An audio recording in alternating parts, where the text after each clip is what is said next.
محترم ناظرین، اگلا پروگرام راہ عمل، جس کے لیے معتبر علماء اکرام کے بیانات آپ کے سامنے پیش کیے جائیں گے۔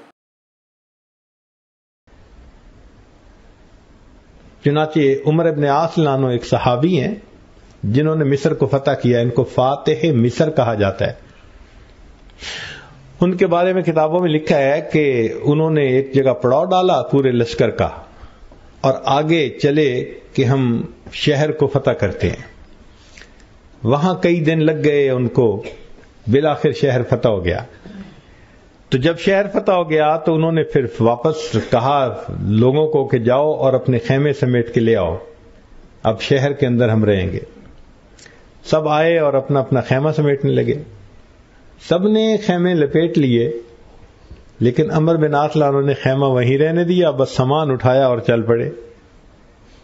تو لوگوں نے کہا کہ حضرت آپ نے خیمہ نہیں اکھاڑا، ویسے ہی سامان لے کے چل پڑے۔ فرمانے لگے کہ میں جب آیا تو میں نے دیکھا کہ میرے خیمے کے اندر ایک کبوتری نے انڈے دیے ہوئے ہیں، گھونسلہ سا بنا لیا ہے۔ میں نے سوچا کہ اگر میں خیمے کو اکھاڑوں گا تو اس چھوٹے سے پرندے کو تکلیف پہنچے گی، لہذا میں گزارا کر لوں گا خیمے کے بغیر، مگر خیمہ نہیں اکھاڑتا۔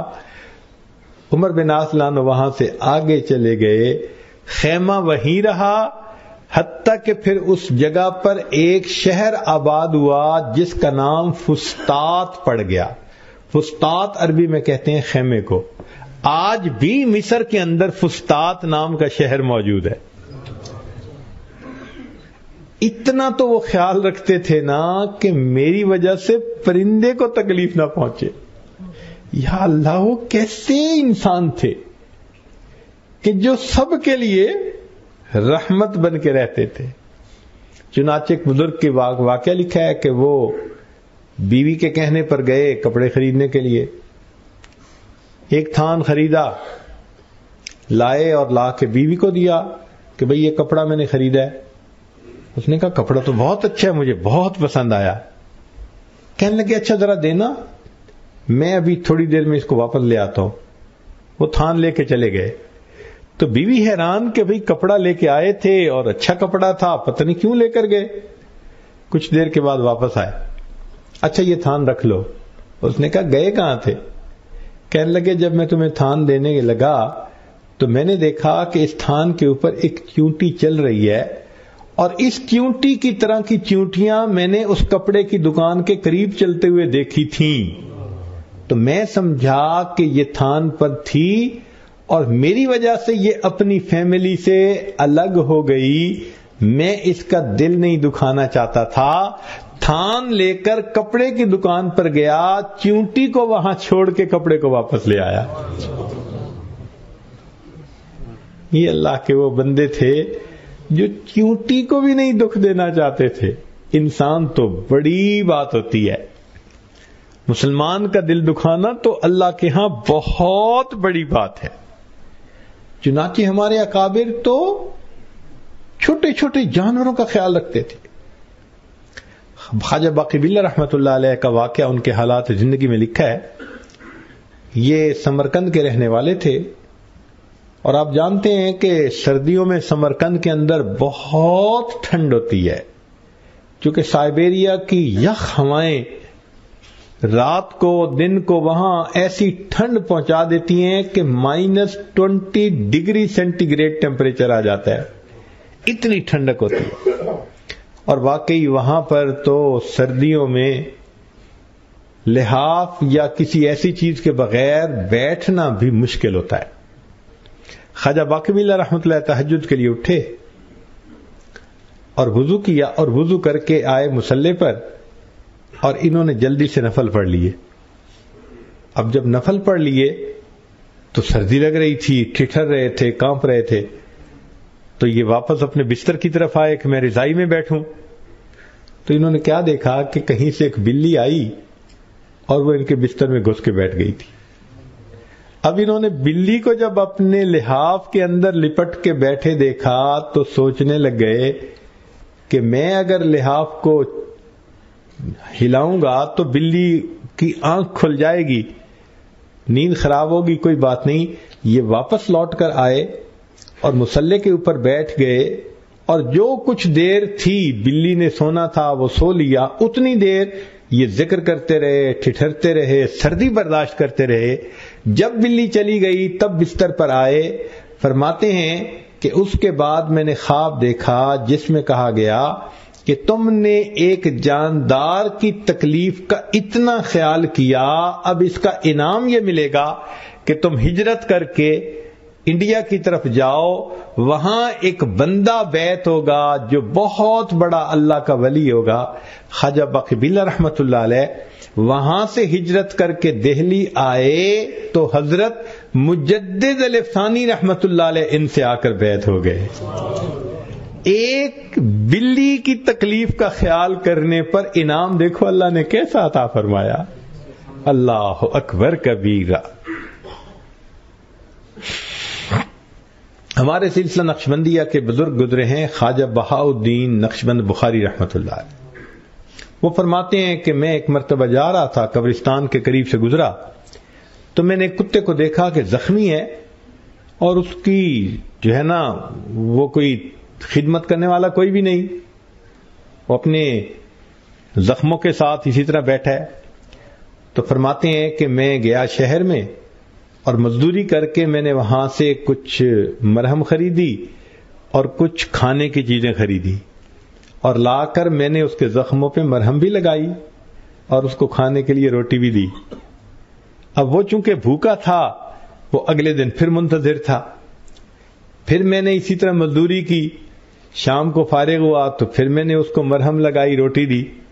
کہتے ہیں کہ 15 دن میں اس کی خدمت کرتا رہا، 15 دن میں وہ صحت مند ہو گیا اور پھر اپنی غذا خود کھانے کے قابل ہو گیا۔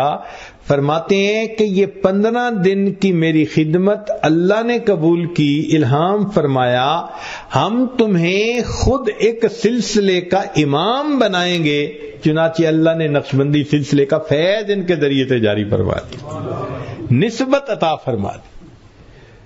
کتے اور بلی کا خیال کرنے پر اللہ کی طرف سے انعام ملتا ہے، اور اس کی تصدیق بخاری شریف کی روایت سے ہوتی ہے کہ بنی اسرائیل کی ایک فاحشہ عورت تھی، بدکار عورت تھی، زانیہ عورت تھی۔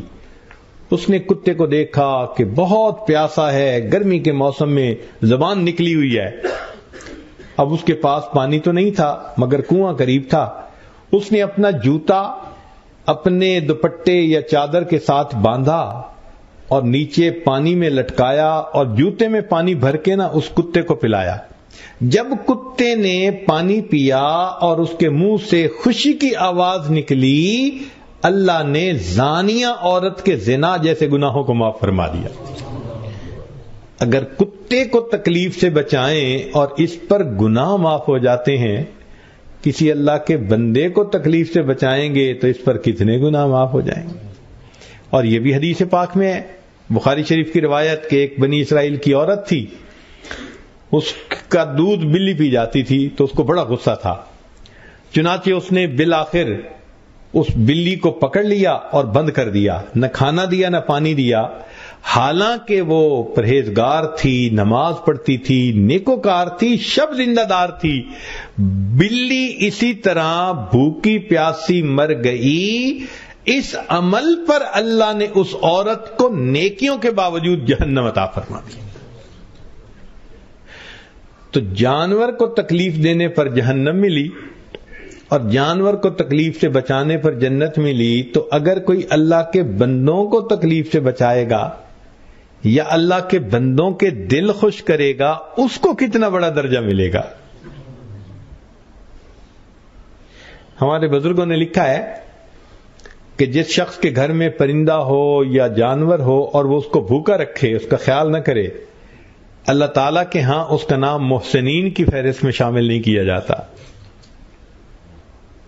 اب ایک عجیب سی بات سن لیجئے، حضرت اقدس تھانوی رحمت اللہ علیہ تفسیر لکھ رہے تھے بیان القرآن، تو حضرت کے ہاں تو ایک معمول متعین تھا، سکیجول بنا ہوا تھا، برنامج، کہ اس وقت نماز پڑھنی ہے، اس وقت کھانا کھانا ہے، اس وقت مجھے تصنیف و تالیف کا کام کرنا ہے، اس وقت مجلس ہونی ہے۔ حضرت کی اہلیہ نے اپنے گھر میں چند مرغیاں پالی ہوئی تھیں. ایک مرتبہ انہیں رشتہ داروں میں کسی نکاح یا کوئی ایسی تقریب تھی، اس میں جانا پڑ گیا. تو جاتے ہوئے وہ حضرت کو بتا گئیں کہ یہ میری مرغیاں ہیں اور ان کو میں اس وقت دانے ڈالتی ہوں اور پانی دیتی ہوں، تو آپ پلیز جتنے دن میں نہیں ہوں ان کو دانے ڈال دیجئے گا. حضرت نے ہاں کر دی. اب وہ اہلیہ صاحبہ تو چلی گئیں. اب اللہ کی شان دیکھیے کہ جب دوسرا دن آیا تو بندے کا جو کام روز نہ کرنے کا ہو تو وہ بھول جاتا ہے، دھیان نہیں رہتا. تو حضرت تھانوی رحمۃ اللہ اپنے معمول کے مطابق کام کرتے رہے. فرماتے ہیں کہ جب میں تفسیر لکھنے بیٹھا تو میں سوچ رہا ہوں اور ذہن میں کوئی بات ہی نہیں آ رہی، کوئی مضمون ہی نہیں وارد ہو رہا، ذہن چل ہی نہیں رہا تفسیر کے اندر. فرمان لگے بڑی کوشش کی کہ کوئی بات آئے اور میں بات کو آگے چلاؤں، مضمون آگے بڑھاؤں یا آیتوں کے معنی کچھ ذہن میں نہیں، جیسے ذہن بند ہی ہو گیا ہو میرا. فرماتے ہیں میرا ذہن اس طرف گیا کہ کہیں مجھ سے کوئی گناہ تو سرزد نہیں ہو گیا جس کی وجہ سے اللہ نے اوپر سے علم معرفت کی جو بارش تھی اس کو روک دیا ہو. تو کہنے لگے میں تھوڑی دیر بیٹھ کے استغفار کرنے لگا. استغفار کرنے کے دوران مجھے خیال آیا اوہو مجھے تو اہلیہ نے کہا تھا کہ مرغیوں کو دانا ڈالنا ہے اور یہ تو دن کے 11 بج گئے، وہ تو کہیں 9 بجے ان کو ڈالنے تھے. فرماتے ہیں کہ میں وہاں سے اٹھا، گھر آیا، میں نے گھر آ کر ان مرغیوں کو دانا ڈالا، پانی دیا. جب انہوں نے پانی پی لیا، دانے کھا لیے، میں لوٹ کے واپس آیا، بیٹھتے ہی اللہ نے علم کی بارش دوبارہ عطا فرما دی. اگر مرغیوں کے بھوکا پیاسا رہنے پر ایک اللہ کے ایسے بڑے ولی سے بھی علوم و معارف کو روک لیا جاتا ہے، تو ہم اگر اللہ کے بندوں کے دل دکھائیں گے تو ہمیں پھر علم نافع کیسے نصیب ہوگا؟ ہمیں یہ نعمتیں پھر کیسے نصیب ہوں گی؟ اسی لیے ہمیں چاہیے کہ ہم اس بات کا خیال رکھیں ہماری وجہ سے کسی کو تکلیف نہ پہنچے، بڑا خیال رکھیں. اس لیے شریعت نے کہا کہ تم اپنے پڑوسی کا خیال رکھو، ساتھی کا خیال رکھو، رشتہ داروں کا خیال رکھو، گھر والوں کا خیال رکھو، ان کے لیے رحمت بنو، ان کے لیے زحمت نہ بنو. یہاں تک فرمایا قیامت کے دن اللہ تعالیٰ ایک بندے کو کھڑا کریں گے، فرمائیں گے اے میرے بندے دنیا میں میں بھوکا پیاسا تھا، نہ تم نے مجھے کھانا کھلایا نہ تم نے مجھے پانی پلایا. تو وہ بندہ بڑا حیران ہوگا، کہے گا یا اللہ آپ تو کھانے پینے سے بے نیاز، آپ کیسے بھوکے پیاسے تھے؟ اللہ فرمائیں گے کہ تیرا پڑوسی بھوکا تھا، اگر تو اسے کھانا کھلاتا ایسا ہی ہوتا جیسے تو نے مجھے کھانا کھلایا ہوتا، اگر تو اسے پانی پلاتا ایسے ہی ہوتا جیسے تو نے مجھے پانی پلایا ہوتا. ذرا سوچئے یہ دین اسلام کی خوبصورتی ہے کہ اس نے اپنے پڑوسی کے ان کاموں کو کرنے کا یہ اجر دیا کہ گویا تم اپنے پروردگار کو یہ چیزیں عطا دے رہے ہو. اللہ اکبر کبیر. اس لیے ہمارے اکابر اس بات کی تعلیم دیتے تھے کہ صحیح سالک وہ ہے جو دوسرے کو تکلیف نہ پہنچائے. ہم اپنی زندگیوں پر نظر دوڑائیں، جیسے سینگ والی بکری ہوتی ہے نا کہ ہر تھوڑی دیر کے بعد کسی کو سینگ مار دیتی ہے. ہم بے سینگ کی بکری بنے ہوئے ہیں، یعنی سینگ تو نظر نہیں آتے لیکن حال ہمارا بے سینگ کی بکری کی طرح ہی ہے. ابھی اس کو دکھا دیا، کبھی اس کو دکھا دیا، کبھی اس کو رلا دیا، کسی پہ روب ڈال دیا، کسی پہ غصہ کر دیا. خود کہتے ہیں وہ جی غصہ آتا ہے مجھے قابو نہیں ہوتا. بھائی اللہ کے بندے، آج ہم سے ہمارا غصہ قابو نہیں ہوتا، کل اگر قیامت کے دن اللہ نے ہم پر غصہ فرما لیا تو پھر کیا بنے گا؟ اس لیے علماء نے لکھا ہے کہ جب کسی کو غصہ آئے اور وہ قابو میں نہ آ رہا ہو تو وہ سوچے کہ آج مجھے ان پہ غصہ کرنے کا موقع مل رہا ہے، کل قیامت کے دن آئے گا کوئی میرا بھی مالک ہے اور وہ مجھ پہ بھی غصہ دکھا سکتا ہے، پھر کیا بنے گا؟ تو ہم اللہ تعالیٰ کے جی یہ سب توجہ فرمائی، بلو رنگ کی ایک گاڑی ہے، نیلے رنگ کی گاڑی ہے ووکس ویگن، فورن SJ04USN SJ04USN، جس صاحب کی بھی وہ غلط پارک کی ہوئی ہے، اس کی وجہ سے ساتھیوں کو تکلیف پہنچ رہی ہے، برائے مہربانی اس کو موو کر دیں۔ تو اللہ کے بندوں کو ہم تکلیف نہ پہنچائیں، اور اگر تکلیف پہنچائیں گے تو ہماری نیکیاں اللہ کے یہاں قبول نہیں ہوں گی۔ ہمارے حضرت مرشد عالم رحمت اللہ علیہ اپنا واقعہ سناتے تھے۔ لوگ تو اپنے فضائل بیان کرتے ہیں نا، تو جو مخلص حضرات ہوتے ہیں وہ پھر اپنی غلطیاں بھی بتاتے ہیں کہ میں نے ان کی تصحیح کیسے کی۔ یہ مخلص بندوں کی دلیل ہوتی ہے۔ حضرت فرمانے لگے کہ میں ایک مرتبہ وضو کر رہا تھا، بڑھاپے کی عمر تھی، اور والدہ صاحبہ وہ وضو کروا رہی تھیں، لوٹے سے پانی ڈال رہی تھی۔ اب وضو کرتے کرتے ذرا ان کی توجہ کسی اور طرف ہوئی، اور پانی جتنا ڈالنا چاہیے تھا اتنا نہیں آ رہا تھا۔ تو فرماتے ہیں کہ میں نے غصے میں کہہ دیا کہ تم دھیان کیوں نہیں دے رہی؟ بندہ کہہ دیتا ہے ایسے، جیسے جھڑک کے بات کر دی۔ تو فرماتے ہیں کہ میں نے دیکھا کہ ان کا چہرہ ذرا غمزدہ سا ہو گیا، خاموش ہو گئی، جیسے ان کو دکھ ملا کہ میں وضو کروا رہی ہوں اور ذرا سی بات پہ انہوں نے خامخواہ ڈانٹ دیا ہے۔ تو فرمانے لگے وضو تو میں نے کر لیا، اب وضو کر کے میں مسجد کی طرف چلنے لگا کہ نماز پڑھوں۔ جب مسجد کے دروازے پر پہنچا تو میرے دل میں خیال آیا میں نے ذرا سی بات پہ بیوی کا دل دکھایا ہے، اب میں اللہ کے سامنے ہاتھ باندھ کے کھڑا ہوں گا تو میری نماز کیسے قبول ہوگی؟ تو میں نے ایک چھوٹے بچے کو بلایا، اور اس زمانے میں حضرت امامت خود کرواتے تھے، اور اس بچے کو بھیجا کہ جاؤ مسجد کے لوگوں کو بتاؤ کہ میں ابھی تھوڑی دیر میں آ رہا ہوں، میرا انتظار کریں نماز کے لیے۔ اور فرماتے ہیں کہ میں مسجد کے دروازے سے لوٹ کے پھر گھر گیا، گھر 10-15 قدم پہ تھا، اور گھر جا کے میں نے اپنی بیوی سے معذرت کی، بھائی مجھے معاف کر دیں، مجھ سے غلطی ہوئی، میں نے آپ کو دکھایا اور آپ کو خواہ میں نے ڈانٹ۔ تو بیوی مسکرا پڑی، کہنے لگی نہیں نہیں کوئی بات نہیں۔ میں نے اس کو مسکراتا دیکھا، پھر میں لوٹ کے آیا اور آ کر میں نے مسجد میں امامت کروائی، اور میں نے دعا مانگی اللہ اب میری نماز کو قبول فرما لینا۔ ہمارے اکابر اللہ کے بندوں کا اتنا بھی دل نہیں دکھایا کرتے تھے۔ اب ذرا ایک بات اور سن لیجیے۔ حضرت میاں اصغر حسین دیوبندی رحمت اللہ علیہ ہمارے اکابر میں سے تھے۔ ان کی خدمت میں حضرت مفتی محمد شفیع رحمت اللہ علیہ کچھ عرصہ کے لیے تشریف لے گئے۔ جب علم پڑھ لیا کہ بھئی بڑوں میں سے ہیں، ان کی خدمت میں رہیں گے تو کچھ سیکھیں گے، اللہ والوں کی صحبت میں رہنے کا فائدہ ہوتا ہے، تو فرماتے ہیں کہ میں ان کی صحبت میں گیا تو میں نے 2 باتیں وہاں عجیب دیکھی۔ پہلی بات کہ عشاء کی نماز پڑھ کے واپس آ رہے تھے تو حضرت ایک جگہ پر آ کر رک گئے اور جوتے اتار لیے اور ننگے پاؤں چلتے رہے، اور 20-25 قدم اٹھانے کے بعد پھر دوبارہ جوتا پہن لیا، پھر چلنا شروع کر دیا۔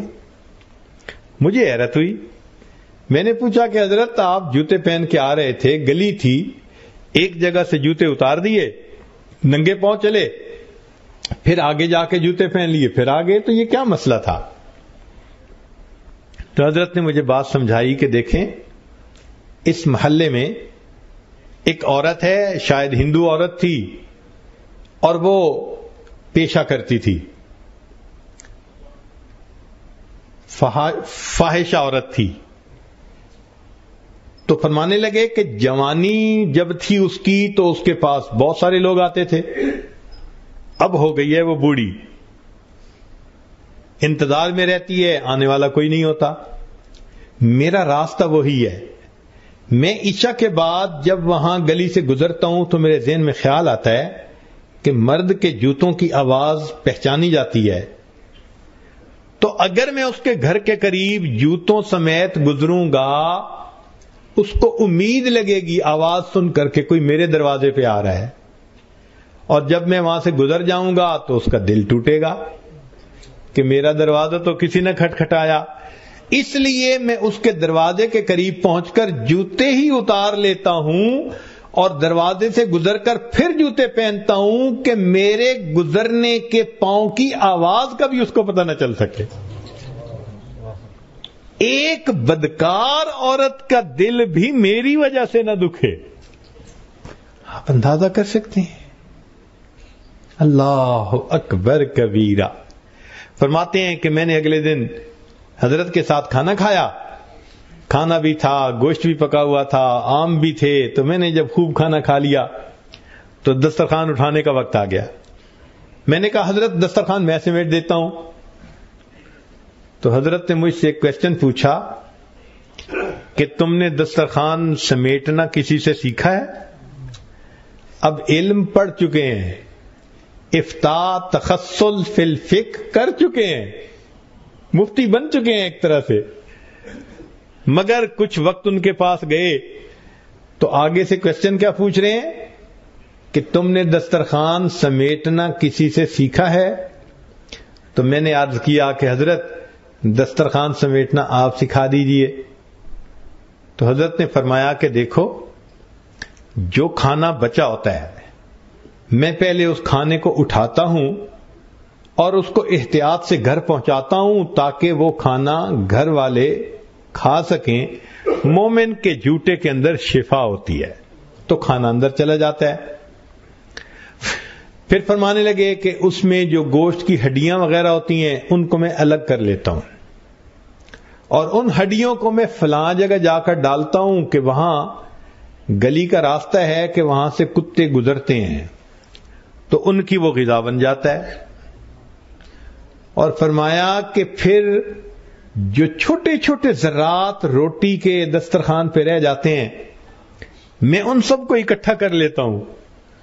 وہ دیکھنے میں تو چھوٹے نظر آتے ہیں لیکن چیونٹیوں کے لیے تو پوری غذا ہے.